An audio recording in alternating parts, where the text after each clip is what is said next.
The self-cleaning active coating is chemically bonded to the glass during manufacturing. This coating is permanent and has been designed to last the lifetime of the glazing unit. With exposure to UV rays from natural daylight, the coating is activated and will then begin to break down and loosen the organic dirt. Then when it rains, the coating creates a sheeting effect which allows the water to flow down the glass and wash away the dirt. Plus, because the glass works by using minimal daylight, it continues to clean when it's cloudy. And by storing enough energy, it even performs through the night, meaning that it works non-stop, 24 hours a day.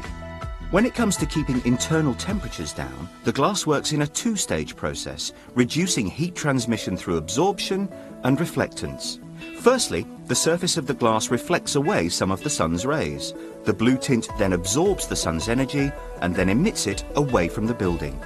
In winter, however, when the conditions change, the glass allows sufficient light and gentle heat through whenever it's needed most.